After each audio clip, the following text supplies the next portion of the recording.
First 10 years of my life, I spent in a series of foster homes and orphanages. My mother had 3 boys by the time she was very young, in her early 20s. And my father abandoned his family. He just left. He took off one day. Well, I was born in 1940, and there was a depression in the world. There was a war getting going. There was no welfare. There were no food stamps, things like that. So my brother Dave and I, my next oldest brother, went into a series of homes and ended up in an orphanage kind of place out in Mount Clemens, Michigan. And my oldest brother went with my grandmother, 9 or 10, and got us back together. But being poor means you think poor. Self-worth comes from one thing, a belief that you are worthy. Teacher, therapist, consulting psychologist, and best-selling author, Wayne Dyer. Thank you. Thank you so much. Enough. Thank you. I appreciate it so much. The topic, if there is such a thing, for today is choosing your own greatness, or being a no-limit person, taking charge of your own life. Something I really believe, that you are the sum total of all of the choices that you've made up until now. And anything about yourself or your life that you don't like or isn't working or isn't mobilizing you is to be looked at in terms of, can I grow? Rather than, why did I do it, or isn't this wrong? See, the 2 ways to motivate yourself are deficiency motivation, which says, where I am I don't like. I don't like what I've done. I don't like the fact that I can't do this well, or I can't do that well. So I will list these things in my own repertoire, and then I will be constantly trying to repair those deficiencies, always assuming that I'm deficient, that there's something wrong with me, and I'm trying to fix it. And when you do that, you spend your whole life doing that. And you never arrive, because your life becomes a series of trying to get someplace else. And it is, if you follow that, if you live that, if you behave that, then what happens to you is you become a person who will always suffer from this disease called more. You always have to have more, because whenever you are getting where you want to go, let's say you want $100,000 in the bank, and you work, and you struggle, and you deny yourself, and you do all of those things, and you finally you get there, and here you are, you got $100,000 in the bank. All of this stuff over here is, of course, your life, and that is all you know. That's what you know how to, that's how you are. That is your being, that is your way of being. So that when you do get here, what you will do is say, this is not enough. A no-limit person is never operating from deficiency or from lack in their life. They're never saying, I don't have enough.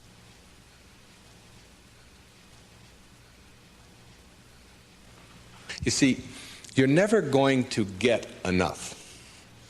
You already are everything. You're everything that you need. Think of it for just a moment. Everything that you need to have total bliss, perfection of your life, you already are. You already have it. You came into this world with nothing. That's how you're going out. And the time that you have here, what you have is your uniqueness, your specialness, and you don't need anything else. Now think on this. If you don't know how to appreciate what you have and where you are in your life, you don't need anything else. Because if you do get something else, you won't know how to appreciate that either. You'll just want more. Or you'll want it to be different. Or you'll want it to be the way it used to be. Or you'll want someone else to be the way you think they should be. Successful people, or no-limit people, or self-actualizing people, or inner-directed people, whatever labels that have been put on them by great thinkers and philosophers and therapists and people that have looked at human beings, these kinds of people are people who always have enough. There are some people, if you invite them over and you say, you know, I'd like you to come over tonight, and I'd like you to stay over if you can, instead of having to drive back. And they'll say, well, can you stay? And I say, well, I don't know if I can stay or not. Well, you could sleep on the cot. Oh, no, I could never sleep on the cot. I can't sleep on cots. I got a sciatica. Don't you know that I have back pain and cots? No, that's out of the question. I couldn't sleep on a cot. And what about breakfast? Well, we don't have any food, but we have some old grapefruit that are in the refrigerator. They have a few spots on them. Oh, no, I could never eat grapefruit. And spots? No, thanks. I can't eat grapefruit spots. I just couldn't do that, you know. And these are people who never have enough. They are not able to be flexible and to change. And there are other people, if you say, would you like to sleep over? We got a place in the sewer. Hey, that'd be great. I can handle that. No problem. I slept there before. It's all right. And all we have is grapefruit. Oh, I love grapefruit. Well, there's got spots on them. Oh, I really like grapefruit spots. Those are terrific. I'll go for those. There are some people who can handle anything, not because their circumstances are different. You see, your circumstances have very little to do with your fulfillment in life. Very little. It's how you're approaching your circumstances. It's your attitude towards your circumstances that make all the difference in the world. And taking what you are and accepting it. I got to show you this. I don't know if the camera can get this. This is a little advertisement that was in the Detroit Free Press for last September. I was giving a speech at the Unity Church of Today in Detroit. And it says, Dr. Wayne Dyer will talk about your inner child and how to deal effectively with problems in all relationships. And it was a real nice ad. You can see that. Then on top of the ad, in the same paper, there's another ad. And the ad says, face it.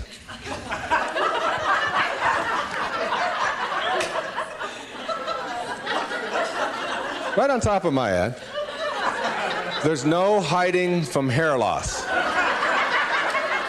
And they got a picture of a guy with a box over his head. And they have a before and after guy there. And the after guy looks like he's just found fulfillment. And it says, you can't run and you can't hide. Hair loss is a problem, and unless you take action, it will continue. Now, we've got to look at this in terms of what I can do with this and how I can handle this. See, my daughter helped me with being bald a long time ago. She said, Dad, you're not really bald. Don't think of yourself that way. She said, you're just about this much taller than your hair. That's all. Just sort of a nice way to look at it, too. I just sort of outgrew my hair. I sort of transcended my hair, if you will. All right? No limit people are human beings who take what they are and accept it. And don't tell themselves that somehow they're deficient because of anything about themselves.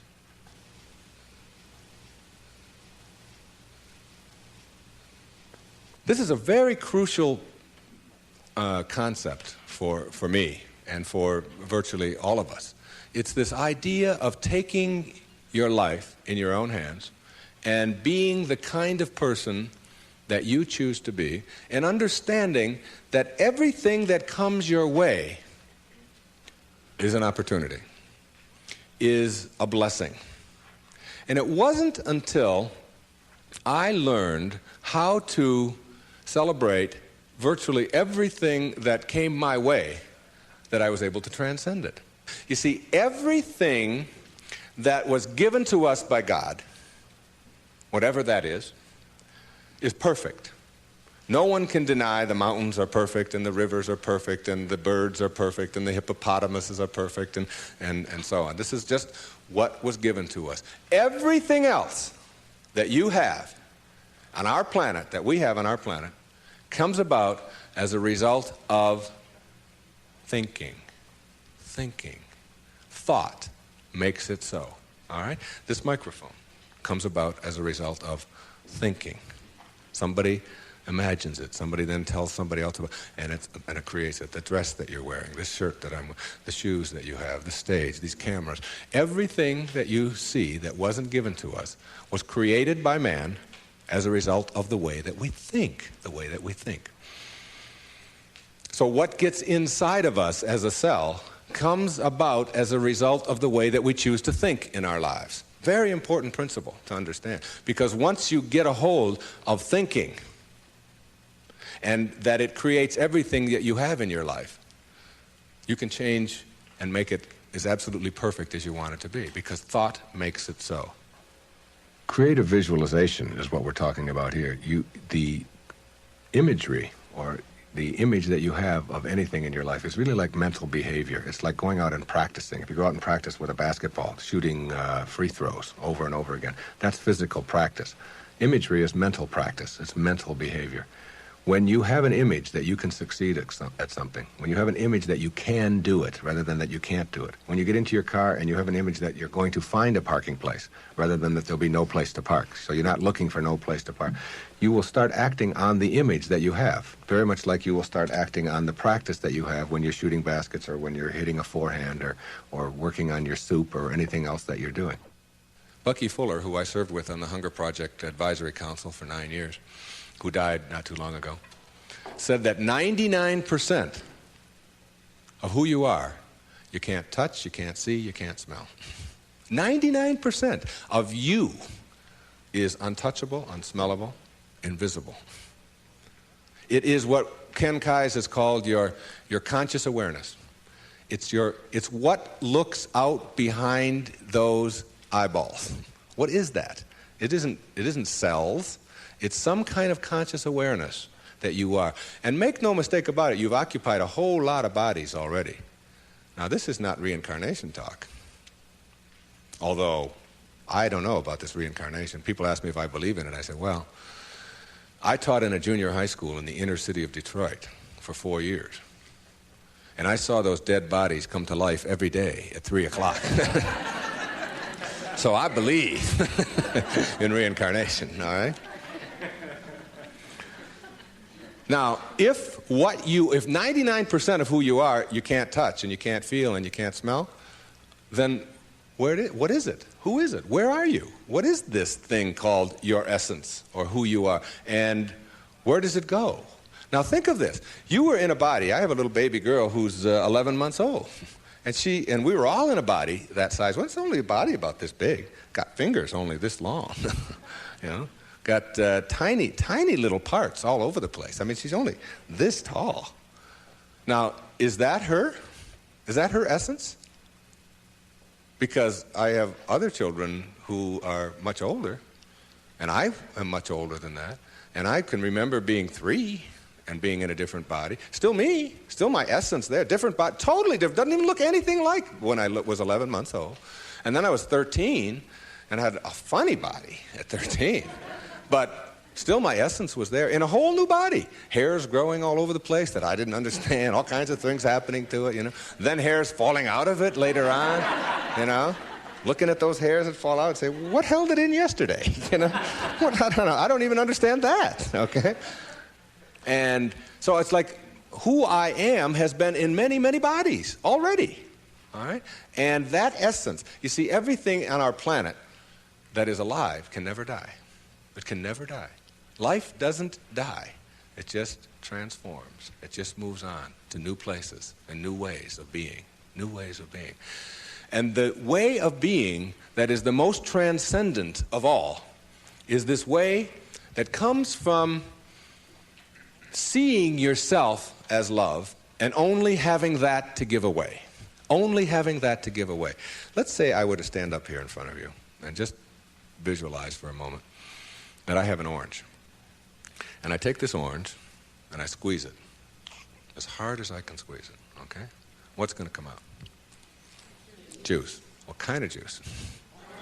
Orange juice. Apple juice, any chance? Once in a while?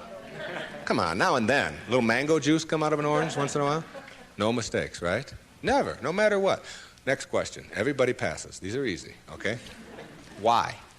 When you squeeze an orange, as hard as you can squeeze it, does orange juice come out?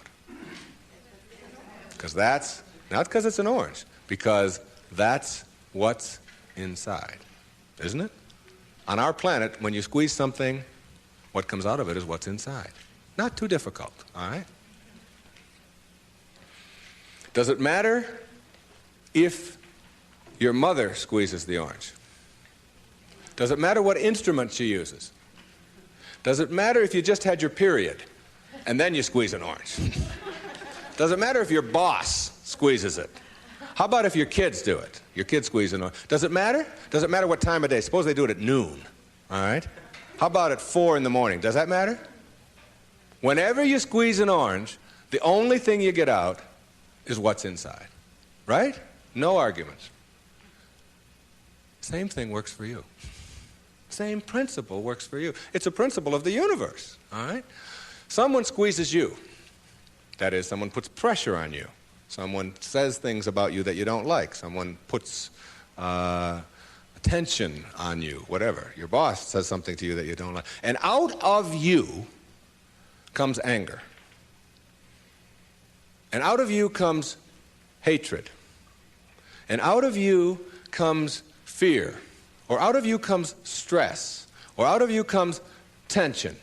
Why? Is it because of your boss and the way they squeeze you? Never. Is it because of your mother? I mean, she really can be a pain sometimes, right? Is it because of your children? No. What comes out of you always when someone squeezes you is what's inside. This is the vital principle of being a no-limit person. It's so crucial to get this and understand that.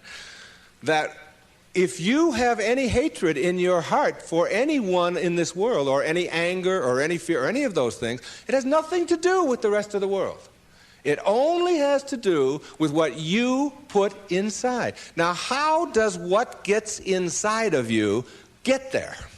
That's the key. How does it get there? As you think. Only as you think. You see, there's no anger in the world. There's no stress in the world. There's no tension. It's perfect. We've already established. It's a perfect place. It works just fine. It's all flowing the way it's supposed to flow. The evidence for it is, it is. That's all the evidence you need. Just look around you. Everything out there is a miracle. Everything, including you. There are no mistakes. It's all perfect. And everything that happens to you in your life, whether it's a trauma, whether it's a disease, whether it's somebody treating you in a certain way, there's a lesson in all of it. No-limit people understand the lesson in life and therefore celebrate the lessons.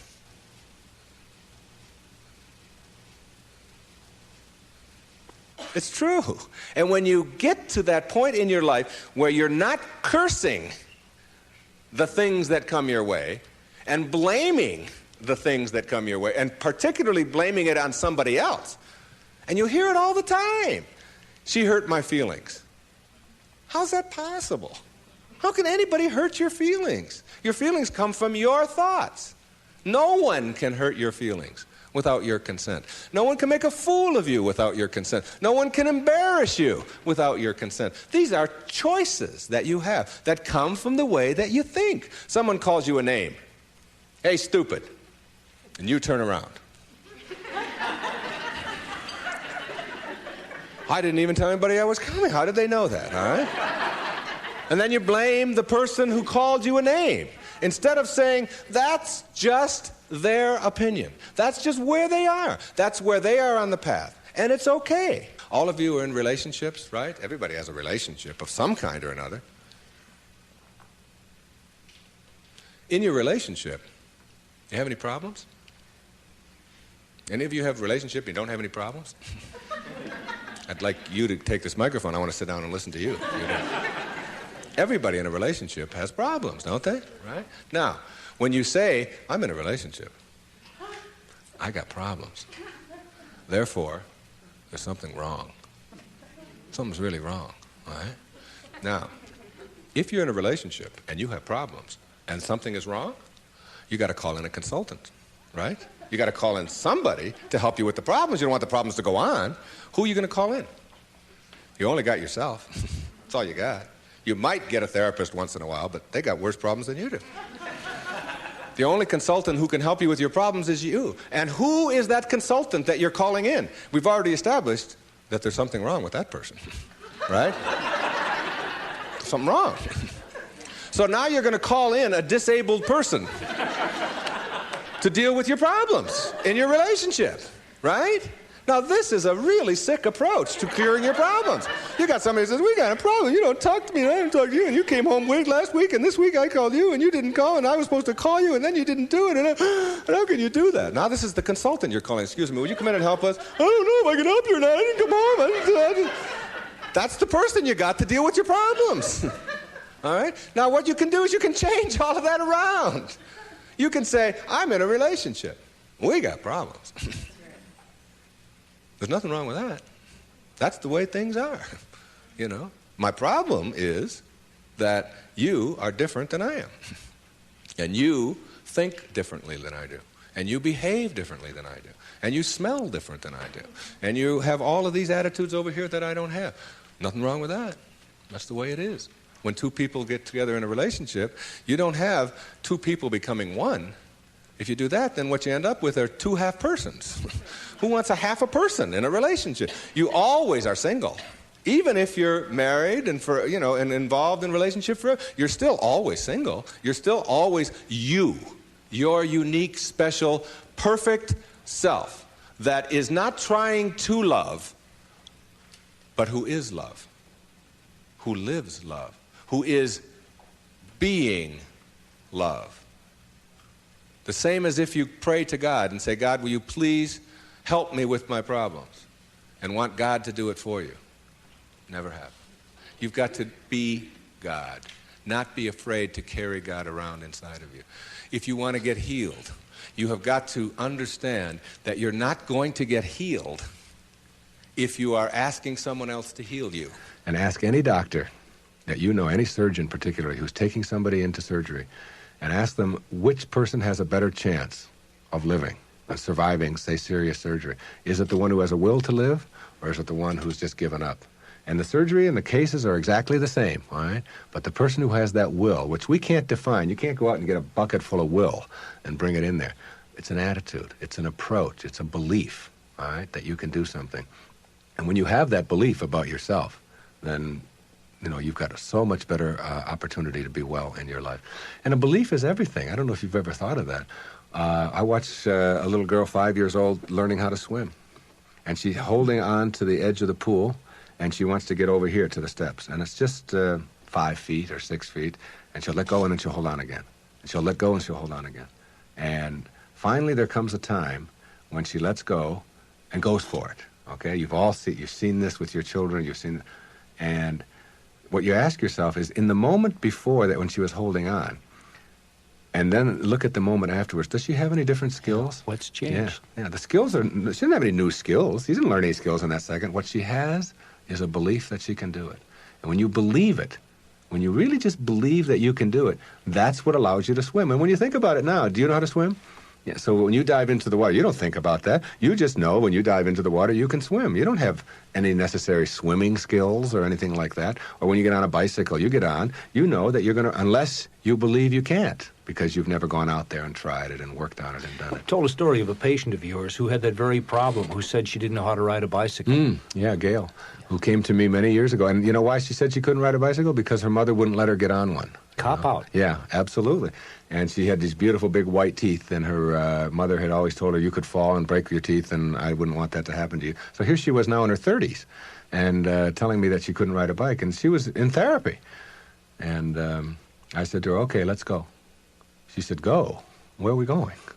I said, well, I've got a bicycle downstairs, and I'm going to show you how to ride a bike. I'm going to have you teach yourself how to do this. And she said, look, I didn't come here to pay you the kind of money that I'm paying you to have you teach me how to ride a bicycle. I came here to find out why I can't. I said, oh, well, you're going to need another 30 seconds of therapy, easy, okay? The reason you can't is because you never got yourself on a bicycle. And until you do, you never will know how, and you just believe that you can't. Oh, that's the end of that. There's no more to talk about that. Now, what we have to do is get you to get out there, and we went downstairs, and it was a woman's bike, and I've helped a lot of people to teach themselves how to ride a bike.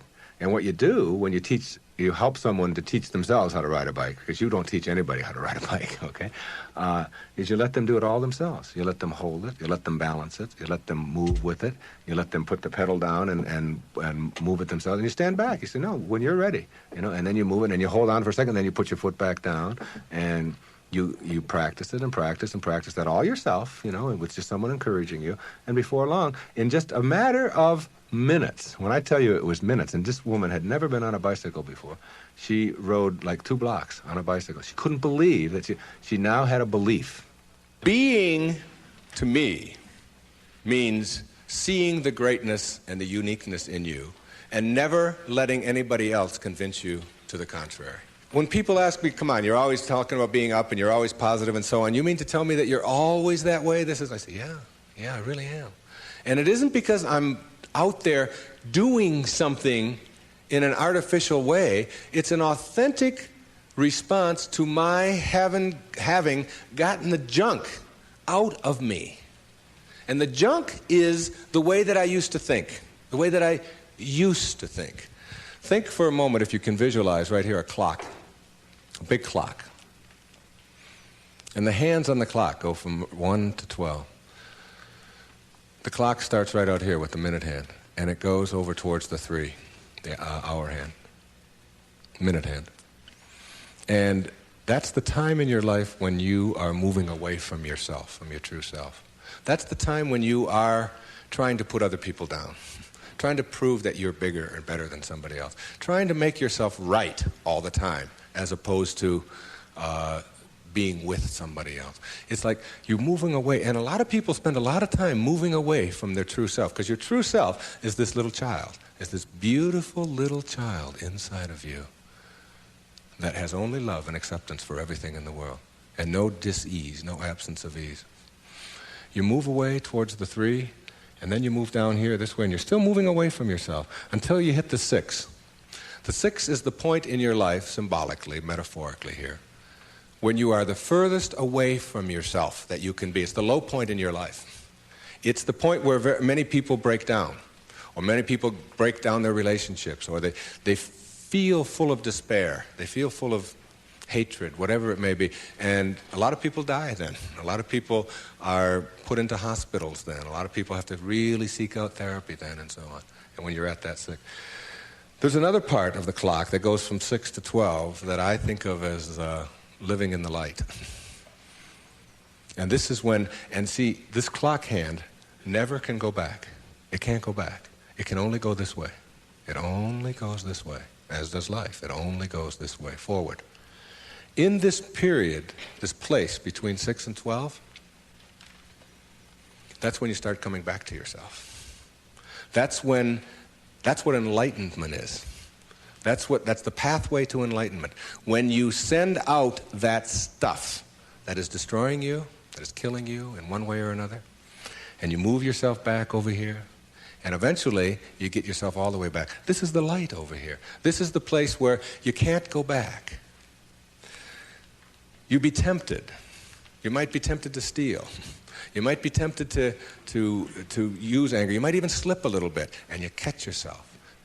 I can just not too long ago there was we got a problem with our sprinkler in my home. One of the sprinkler heads is off, and if you ever seen that happen, you get a gusher going up there. And I've been wanting to get that thing replaced for the longest time. And I'm walking out of the bank, and there's a sprinkler head right there in front of the bank. Now, I practically own this bank, okay? So I go there every day, and I do a lot of business with this bank. And I'm looking at this sprinkler head, and I think, all I have to do is just unscrew this thing. It wasn't on or anything. They'll replace it tomorrow morning. It's 98 cents or whatever. So I actually get down there, and I start turning the sprinkler. And then I start thinking, do I want this karma? Do I want to steal? Do I want to take? I know it's only a 99, and if I went into the bank, they'd probably give me one anyway if I asked them. And then I just turned it back, and I said, if I want a sprinkler head, I'll go and buy one for myself. This doesn't belong to me. It was just like a split second of weakness there, or whatever it was. But it illustrated to me that I can't go back there. I could never. And there was a time in my life when I could have done that. I can be absolutely frank with that. I could do that. I can't go back there anymore. That's where you start. That's the place to start. Because when you get all of that out, when that's all gone, and I mean gone, and it only comes about as a result of the way that you think, so it's just changing around your approach to life, the way that you think in life, when that starts to go away, what you've become filled up with is what your natural self is, which is this loving, accepting, not fighting the universe, but instead living in it and going with the flow and all of the kinds of cliches that you've heard 1,000 times. That's the metaphor there. And you see, every time you try to go back, can't do it. You can't do it. And the ingredients that make for a no-limit life are 5, in my opinion. The first is quality rather than appearances. You begin to change your thinking from appearances and how things look and how other people view me, okay? Because every time you find yourself upset in life about anything that anyone else has said, what you're really saying is what you think of me is more important than what I think of me, all right? So you change from appearances to what I call quality thinking. Quality. What is the quality of my life, rather than how does it appear to others? Now, do you tell yourself that because my friends don't like me, that means there's something wrong with me? No, that's what you have to learn. That another person's opinion is just that. It's their opinion, and that's all it is. Every time you are upset, or your children are upset, because of what somebody else says about them, including their peers, what you are really saying in that moment, and this is really important, what you're saying is, what you think of me is more important than what I think of myself. And you must never give anybody that kind of power and control over you, because they will always have it. The funny part about approval, for those of you who really want it, now I'm here to tell you that I like approval. I enjoy it. I find it one of the most exciting things in the world. I like it when people read my books. I love it when people applaud. I like it when people tell me nice things and all. I like approval. I'm the first one to admit it. What I don't do is I don't need approval. There's a big difference between wanting approval and needing approval. When you need approval, it means you become immobilized when you don't get it, from making other people's opinions more important. Now, for those of you who say, yeah, but I want approval and I need it, and if I don't get it, and so on, then understand this. The people who get the most approval in life are the ones who care the least about it. And the ones who get the least approval are the ones who are always going after it. So if you want approval in this paradoxical way that I'm talking about it, stop needing it. Stop concerning yourself about it. Ask yourself, who gets the most approval in life? Think of the person that gets the most approval, and you'll see that that person couldn't care less what other people are thinking. They're so busy being, they don't have time to notice what their neighbors are doing.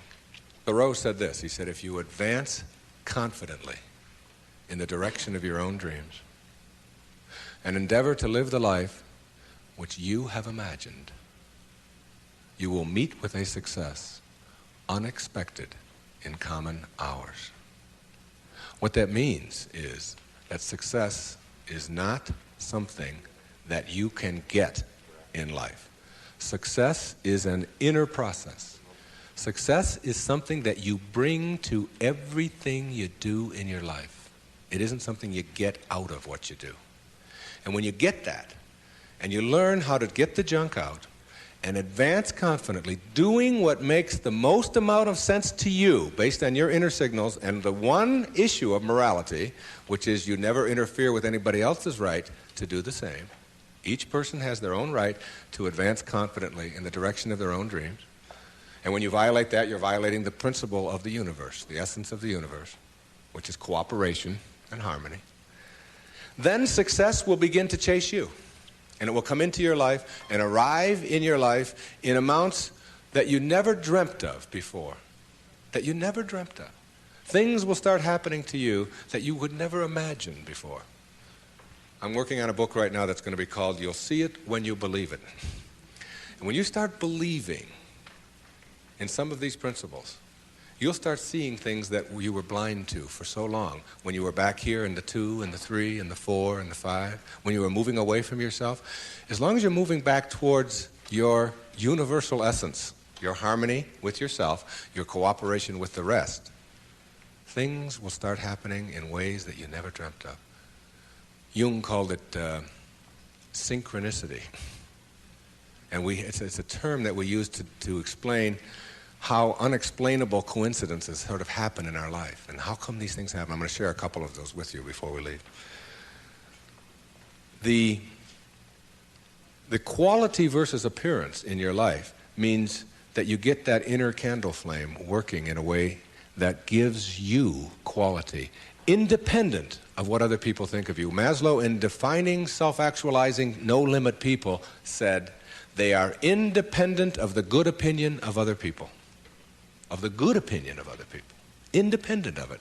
They're so busy advancing confidently, doing the things that make sense, and bringing success to changing their baby's diaper, and bringing success to weeding their garden, and bringing it to the job. They bring it on the airplane so that when they run into somebody who is rude to them, a stewardess that is rude, they don't see it as an attack on them. It's just where they are, and they send them love.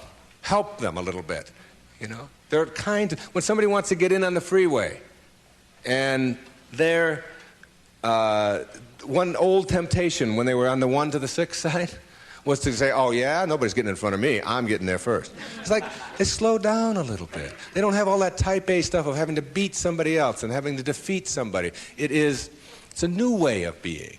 It's a way of quality where your harmony allows you to cooperate, and you are a part of what this whole thing is about.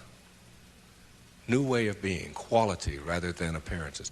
Another new way of being, very important. Living your life on ethics rather than rules.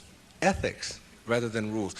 All these rules, all these ways of having to do things, somebody else dictates to them. Do you know that some of the most immoral acts in the world have been perpetrated in the name of the rules? These are the laws. What do you think Nazi Germany was all about? Everybody doing all these horrible things to other people. I'm only doing my job, was the defense we all heard at Nuremberg. I was just doing my job. If it's an immoral rule, it's immoral to obey it. And self-actualizing people, as Maslow tells us, have rules inside of them that they could never obey, never disobey, ever. And they have to do with ethics, how you treat people. How do you think we get to where we are now? You know who Rosa Parks was? The woman in the South, the black woman in the South who said, not today, I'm not going to the back today, no way. I know what the rules are. The rules were all over the place. If you needed a reminder, there were signs every place, colored in the back, white in the front. And she said, no, I'm sitting here. And that made all the difference. Ethics, not rules. When your children start disobeying rules that need to be disobeyed, don't be surprised. When I was in the service, they had a policy on Guam, where I was stationed, which would not allow the Guamanian civilians to shop in the PXs and the Navy exchanges. But they did allow all other civilians to shop in the Navy exchanges and PXs. But if you were Guamanian, that is, if your skin was dark and your eyes were shaped a little different, then you couldn't. A clear, outright violation. I was a serviceman. I was in the Navy. I was a communications cryptographer. They had a newspaper in the Guam Daily News, and it said, an invitation to speak your mind. And it was a letter writing contest. And they offered $75 to the first prize winner. $75, this was 1961.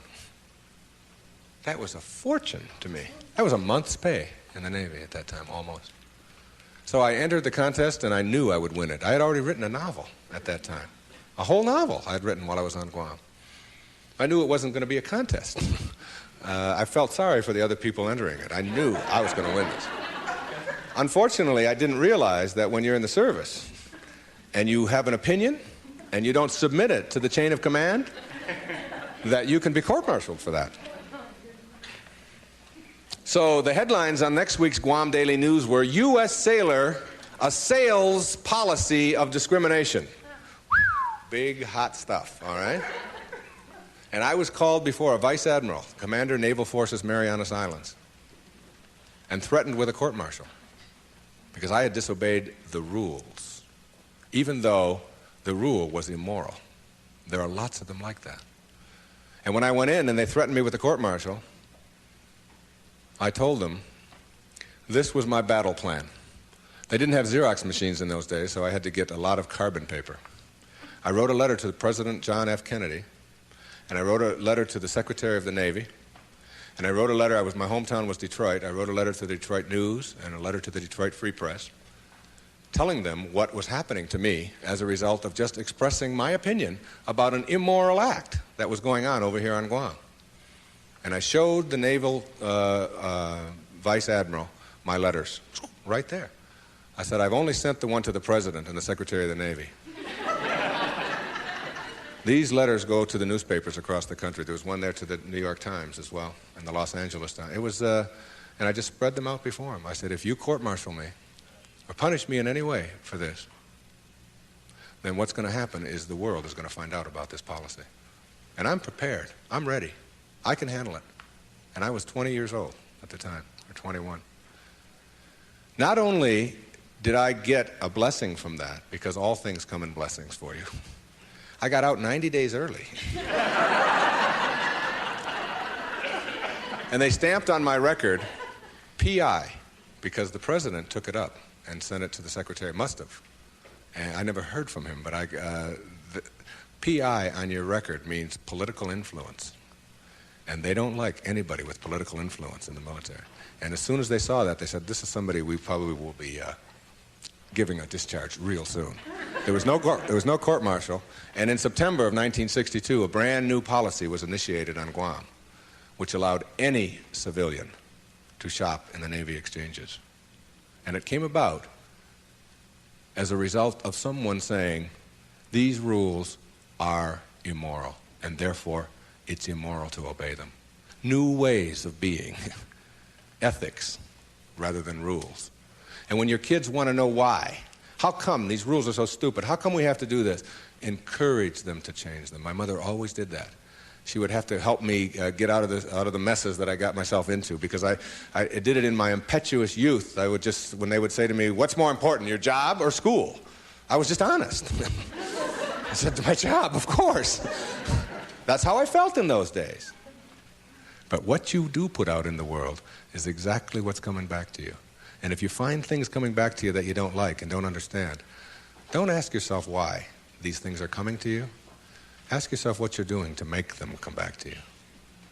And when you start putting the responsibility on yourself, you'll start seeing dramatic changes. Dramatic changes. A new way of being. Instead of ethics, instead of rules, ethics.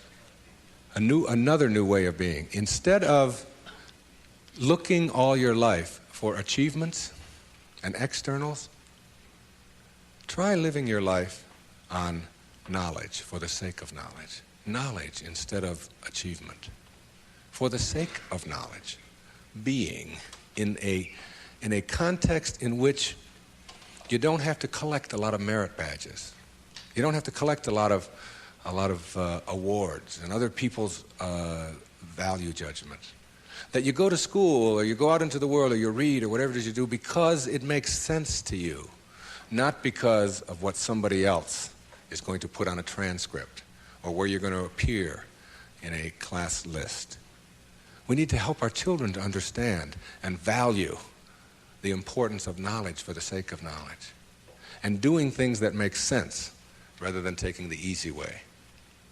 Knowledge rather than always trying to achieve. We're in an achievement-oriented society, which tells us that we evaluate and judge a human being based upon how many achievements he has.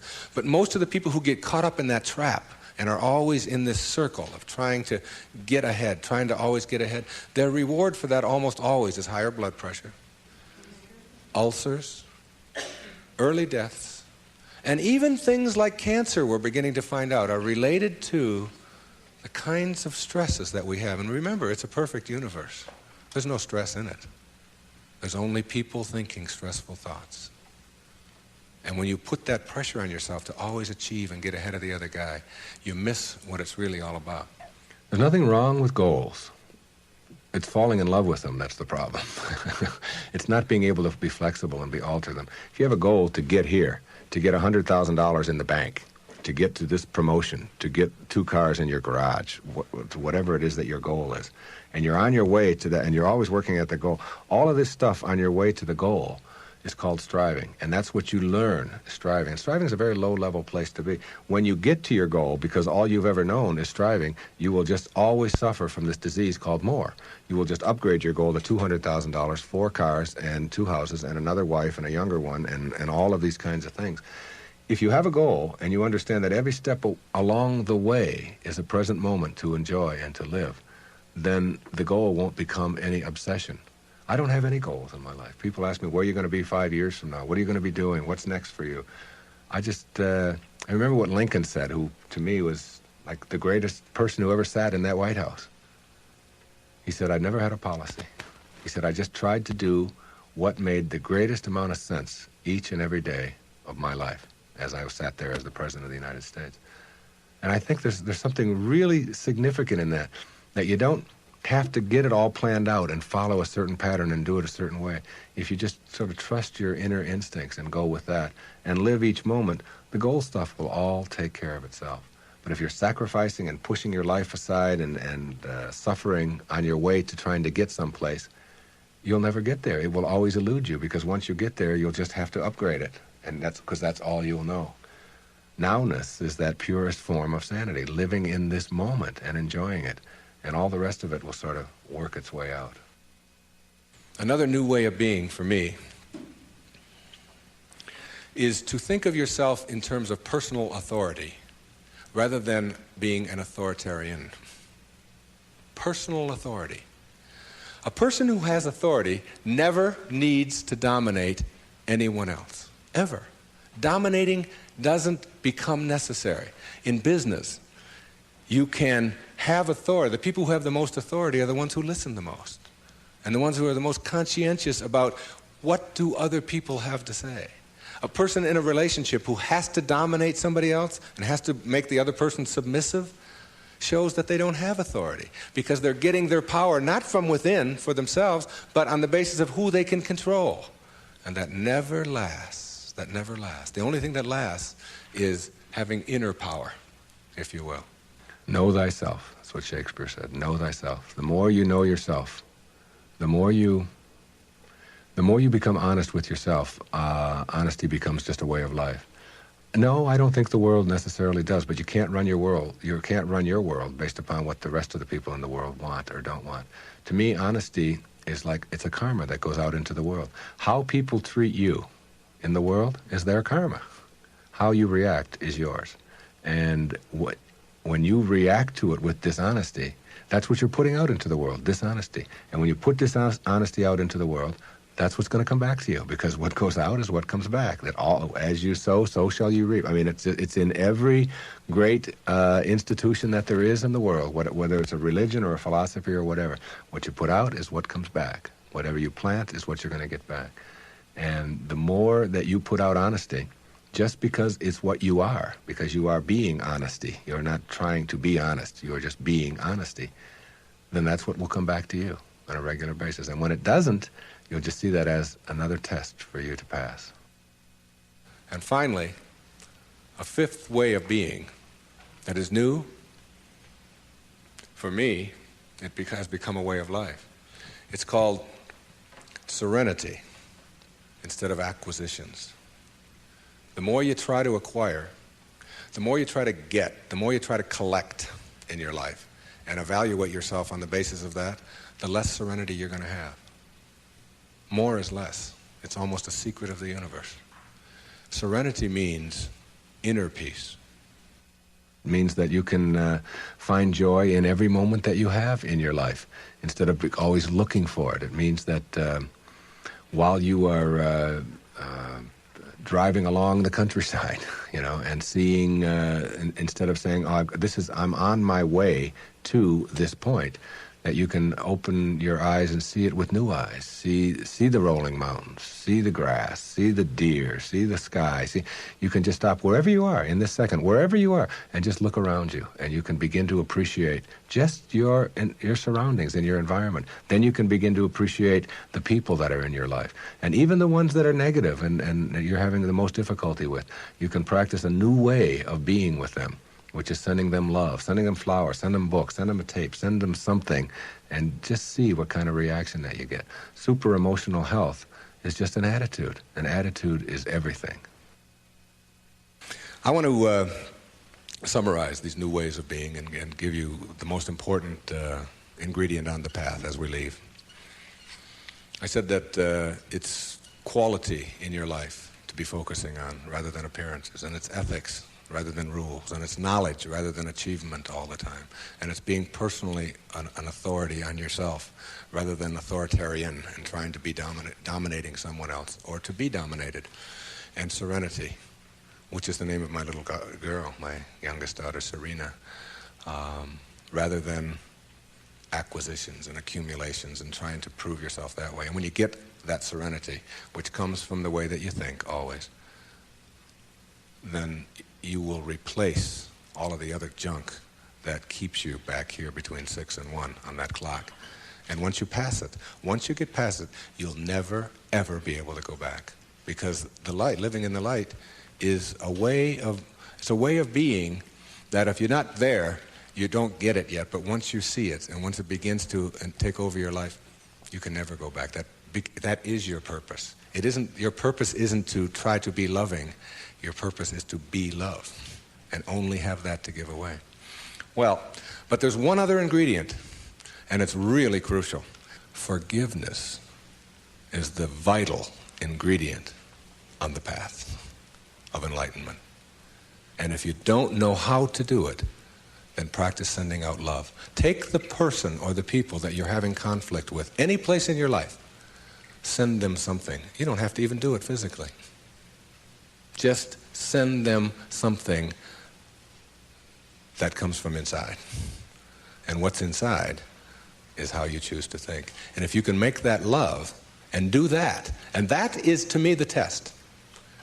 Not whether you can love someone when they smell good, when they do everything that you're supposed to, but whether you can love someone who has sent you hate or anguish in your life and send it back. You don't have to forget. You don't have to go back. But you got to get it out of you because it is blocking you and holding you back. And when I said you'll see it when you believe it, all my life I had wanted to write fiction, a parable. 4 years ago, I decided to go off to Hawaii, to Maui, to Kaanapali Beach, and to write. Now, the books that had made the most difference in my life were The Little Prince, Candide, Siddhartha, Jonathan Livingston Seagull, Illusions, Alice Through the Looking Glass, Gulliver's Travels, parables, teaching parables, stories that can tell a message. I went over to Maui, and I sat down on the beach, and I'd been talking about writing this, I'd been talking about doing this, and it was something that... And I have a little girl, and her name is Sky, S-K-Y-E. I decided to reverse the letters in her name, E-Y-K-S, and put an I in there, which symbolizes the self, Icus. And I just created this parable of a woman whose name is Icus, who lives on another planet. The planet is Uranus.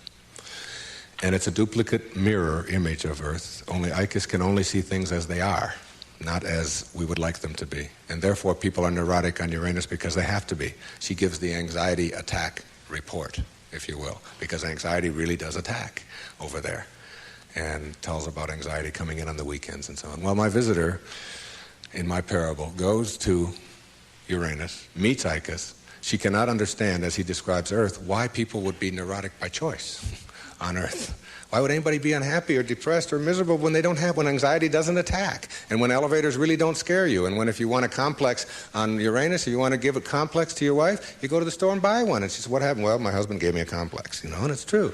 Whereas on Earth, if you have a complex, it's because you've chosen to have one. She can't figure it out, okay? So she comes here, observes our people, and begins to see the secrets of the universe and gives us these secrets, talks to the top leaders in our field. And that was my parable, and I wrote it, and she gives all of these wonderful secrets, some of which I've been talking about here today. But what I want to tell you is that my wife gave me a license plate, and the license plate says ICUS. Okay, it's a vanity plate. And I was pumping gas on Federal Highway in Fort Lauderdale, Florida, and a little man from Greece came up to me, and he said, "What means this Efyes?" Which is how you say that in Greek. And I said, "Well, that's just a word. It's my daughter's name spelled backwards. It's a parable that I wrote." He said, "No." He said, "In Greek, that's a word." I said, "What could that word be?" He said, "It means best wishes for all." You'll see it when you believe it. The great, big erroneous zone, the cosmic erroneous zone. If you get this one, you'll have it and understand it all. There is no way to happiness. Happiness is the way. God bless you. And thank you for being here.